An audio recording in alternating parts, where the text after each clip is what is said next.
Welcome to the Build Your Reiki Business podcast. I'm Christian of Standing Stones Healing, founder of the Reiki Business Collective and creator of the Build Your Reiki Business program, sending blessings and best wishes to your Reiki business.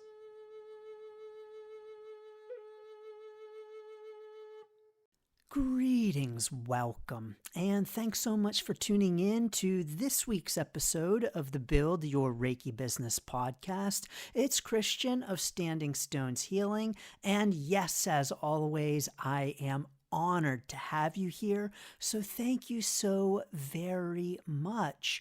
In this week's episode, we're talking about how to go viral. Yes, indeed, we're talking about how to go viral. But first, I want to make sure to mention that the Build Your Reiki Business program will again soon be opening for enrollment, and all those who join the wait list will have the opportunity to join first before the program is opened again. So you can check it out, learn more, get on the wait list at standingstoneshealing.com/build. Now, before I share with you the formula to going viral, yes, there is a formula, and I am going to share it with you. But before I do that, I want to talk a little bit about actually what going viral might mean, and even maybe why it might not be all it's cracked up to be. So when we talk about going viral, I think it's important to first define what exactly that means, because going viral means different things to different people. And so when we hear going viral, some people might think, oh, that means having a YouTube video with 1,000 views, or 1 million views, or having something on TikTok that is viewed 2 million times, or whatever the numbers might be. Typically, we do think of going viral as something having to do with numbers, a certain number of views, a certain number of likes, shares, followers, or whatever it might be.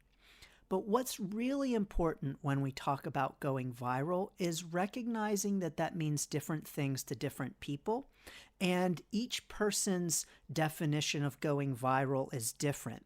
And so to one person, going viral might mean having a video that is viewed 1 million times, and to someone else it might be only a couple thousand times. So going viral means different things to different people, but when we say going viral, what we typically mean is having a piece of content, typically a video, on a social media platform that is shared, viewed, liked thousands and thousands and even millions of times. No matter what your definition of viral is, I'm going to share with you some tactics to make it happen. But I personally don't view going viral as always such a good thing. When we think of going viral, we often think about it as a good thing. You know, we might have the thoughts, oh, I'd love to go viral in my Reiki business with my healing videos or something like that. And we might think, this is a great thing. Why wouldn't I want to go viral? Why wouldn't everyone want to go viral? But oftentimes what can happen when someone goes, quote unquote, goes viral is that, you know, maybe they might go viral with a video. Let's say you produce a video and it gets thousands of views. But the viralness actually might end right there, meaning that you have, let's say you have a YouTube channel and maybe you have 100 videos and one video gets 10,000 views, but the rest of your videos don't get a whole lot of views. So your video's gone viral, and we might think, well, that's amazing. Why is that not wonderful? And sure, that can be really great. But if the rest of your content isn't gaining any traction, or the rest of your content isn't being viewed, then you in your Reiki business hasn't quote unquote gone viral. What I'm saying is that it's almost like that viral video is an isolated event and it doesn't actually bring more visibility, lasting or substantial visibility to your business. It doesn't bring more clients. It doesn't bring more potential clients. So you can go viral and have little benefit from it.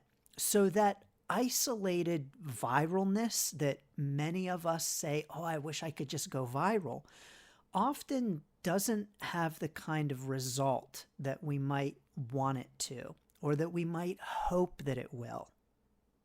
Now, if going viral does result in a big boost to your followers, your subscribers, even your clients, this can actually generate some problems that we might not anticipate or expect. Because typically when we go viral, it's typically something that happens suddenly and unexpectedly. And when something sudden and unexpected happens in our business, let's say you put out a video, it goes viral, people love it. Now they're banging down your door for appointments or to join your classes or whatever you might be offering. You can be overwhelmed by that response and not have the systems in place to deal with it. So you could start off, use the formula that I give you in a minute. You could go viral, but then not have the system set up to handle any potential influx from the viralness of the video, of the content that you're putting out. And so either you are going viral and you don't have a system to bring people in and to turn them into potential clients, or you have a system that can't handle the influx of people. Now, what typically happens in this kind of viral thing where you've got lots of views on a video, people are loving it, they're coming. Well, we'll just use the example for YouTube because YouTube is a place where people can and do go viral and can and do see a real benefit from that. But let's say that you start a YouTube channel, you go viral, and people are coming to your channel, they're subscribing, they're loving it. Oftentimes, what happens at this point is that you don't have the systems set up to handle bringing all of those people in and directing them in a way that's going to facilitate them working with you. So in other words, you have a hungry audience and nothing to feed them. You've got people who are excited by what you do. They want to work with you, and you don't have a system set up to help them work with you. And so in this way, going viral doesn't have the impact, the effect that we might want it to, and can even be a detriment as well. Sometimes when people go viral, they might have a system set up, but getting an influx of people very quickly and not having the system set up to handle such a massive influx can result in a breaking of the system. Now, either way, in either of these scenarios, what can result is poor customer service, scrambling to adapt to all of these people who now want to work with you, and having the systems falter and making mistakes and just not treating your clients, your potential clients, in a way that is representative of your business. I'll give you an example of this. So the formula that I'm going to share with you, I got from a big YouTuber.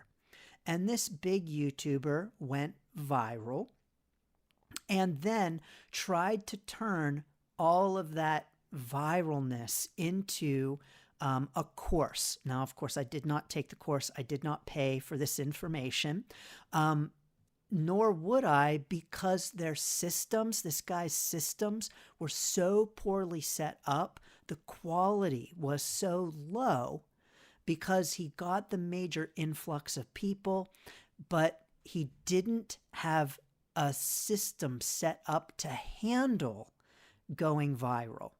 And so the quality wasn't there. So it's important for us, I think, to be aware that, we all want to go viral, right? But going viral maybe isn't all it's cracked up to be.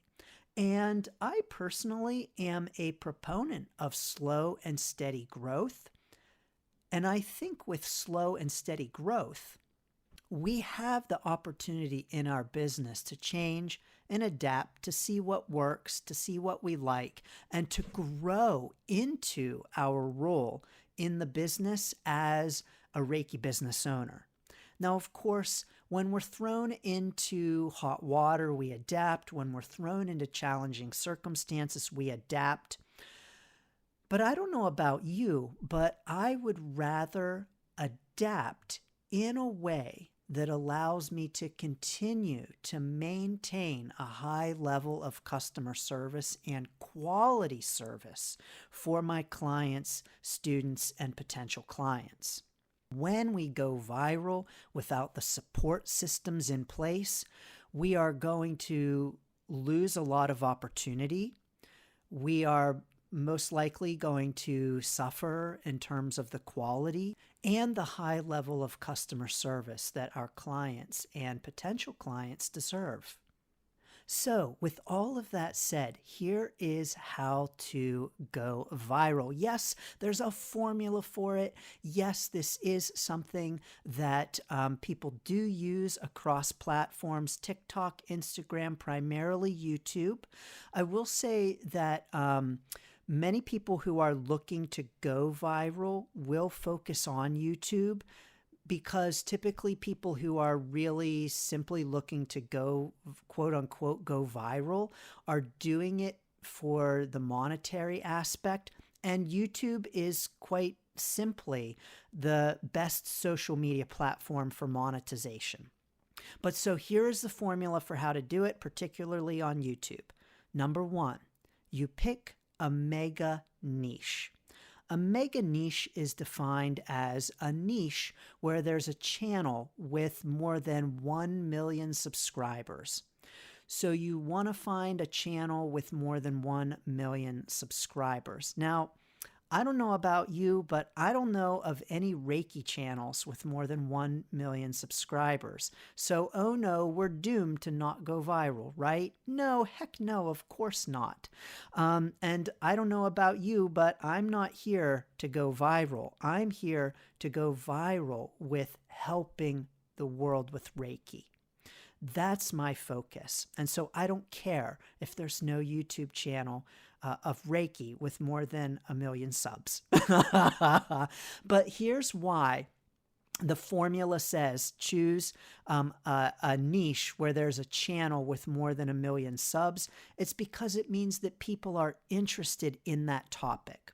So in order to go viral, you want to find a topic that people are already interested in.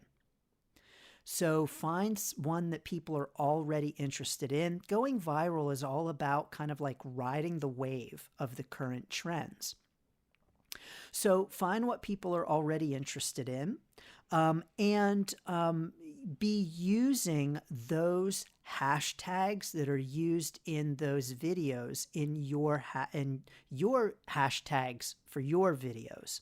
Number two is that with this 1 million plus subscriber channel, you want to find trending videos with more than 100,000 views. These 100,000 plus views, this many views means that the topic is of interest to a wide variety of people. So lots of people are tuning into and interested in those videos. Number 3 is that you want all of these views, the 100,000 views, you want these videos to have been published within the past year. So that also speaks to the recency of it, because of course on YouTube, especially as videos are on the platform for longer, they're going to gain more views. And something that might have gotten 100,000 views a couple of years ago might not be something as of such great interest now. So trending videos within the past year with more than 100,000 views. Number 4, you don't want to choose celebrities. So these channels are not celebrities, because celebrities are their own brand, and you want to be picking a niche. Number 5, this is something that is popular in search terms. So something that is that people are searching for, and that is something that people are actively seeking, a topic people are actively seeking. And number 6, that trending topic. So something that people are looking for. It's a topic that is on the rise, and that has proven traction with all of the views. So you find that channel, find those videos. Probably none of them will be about Reiki.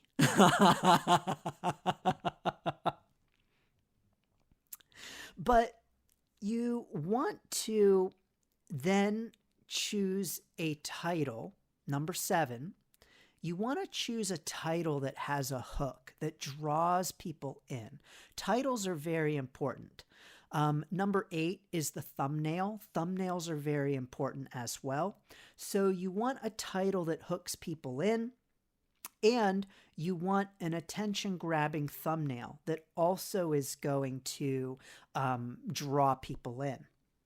Now, as far as the title, part of the formula also involves kind of not copying their title, although that's totally legal. It's completely legal to copy someone else's title and to use their title. I don't necessarily advocate it, but you could do that. But the formula says to model your title after their title. So model your title after theirs, tweak some things, change some words, but make it similar in a sense to theirs. Just use their title, because obviously people are attracted to that kind of title, and then modify it so it's different.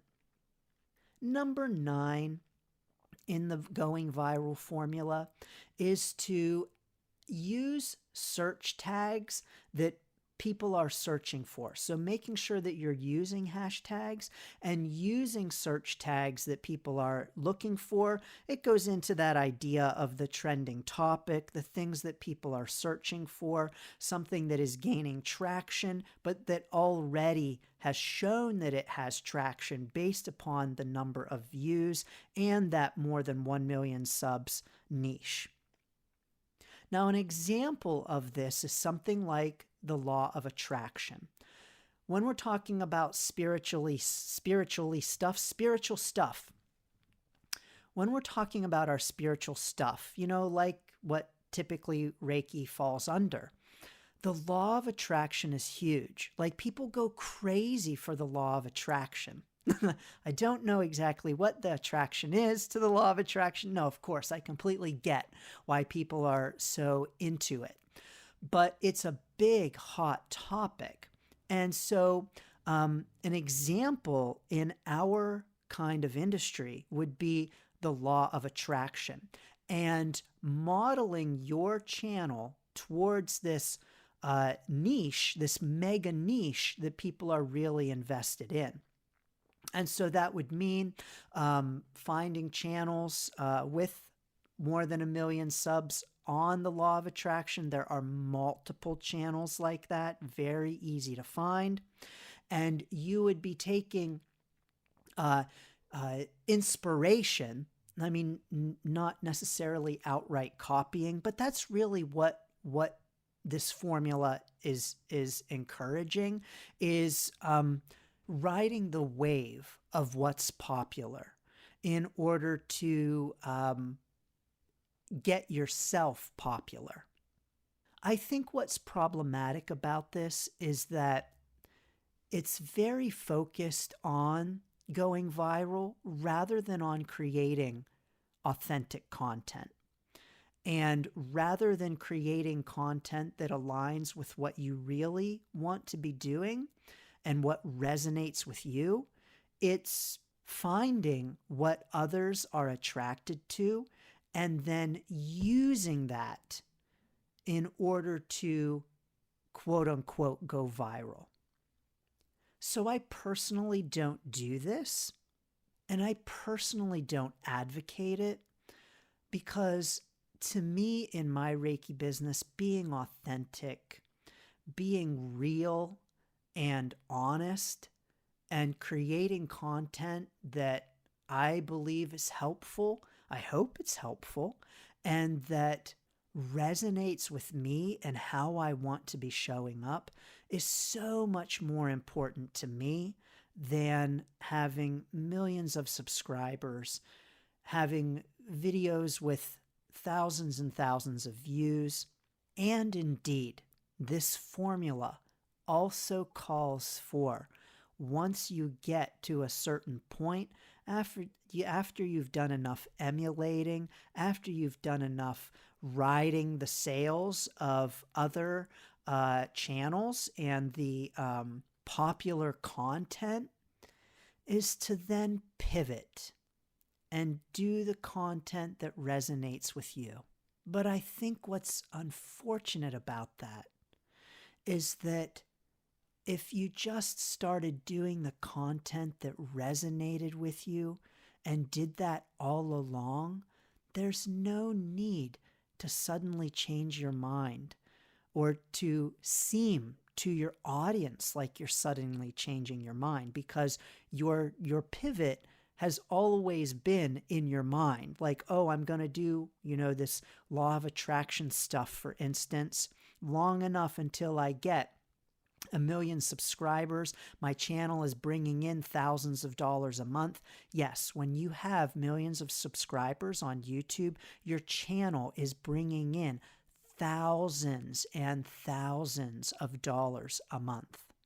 And so once you get to that point with this formula, the intention has been all along to make that pivot, to make that switch, and to start creating content that you really want to create, because you've built up the following, you've gone viral, you have millions of subscribers, your videos have hundreds of thousands of views. Oh, and now you can create the content you want.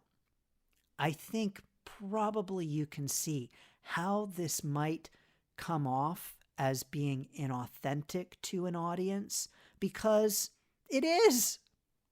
I recently saw on YouTube a video from someone who did this exact formula, did the law of attraction thing, built up all the subscribers, followed this formula, and then suddenly he created a video that said to his subscribers, I'm no longer doing the law of attraction. I'm done with it. And in the video, he blamed the algorithm. He said, I've tried to put out, every time I tried to put out things that I really wanted to be doing, no one watched my videos, no one saw them. And so I've been doing this law of attraction thing because that's what you wanted, audience. That's what people wanted. And I'm done with that now. And now I want to do my own thing. And I have to tell you, honestly, it was not a pretty video. He used the formula and he went viral, and his channel now makes thousands of dollars a month. And at what cost? Going viral and authenticity don't have to be mutually exclusive. But when we plan to go viral, just to go viral, it can be. And so I want to encourage all of us that there's nothing wrong with wanting to get our stuff out there. There's nothing wrong with wanting to introduce ourselves to more and more people. As a matter of fact, we have to do this in our Reiki business. In order to help our Reiki business thrive, we have to do this. To keep putting ourselves out there, bringing in new people, pushing ourselves outside of our comfort zone, and reaching new audiences. And yet we can do it in an authentic way that is aligned with authenticity and honesty and Reiki. And so please feel free to use this formula if you so wish. So do you want to go viral in your Reiki business? Of course, Christian, who doesn't want to go viral? Join us in the Reiki Business Collective and tell us all about it at facebook.com/groups/ReikiBiz. Well, no matter when or how you go viral in your Reiki business, and no matter what going viral might mean to you in your Reiki business, I'm sending so many blessings and best wishes to your Reiki business. Thanks for tuning in to the Build Your Reiki Business podcast. Please like, share, subscribe, and send to a friend. Learn more about the Build Your Reiki Business program at standingstoneshealing.com/build, sending blessings and best wishes to your Reiki business.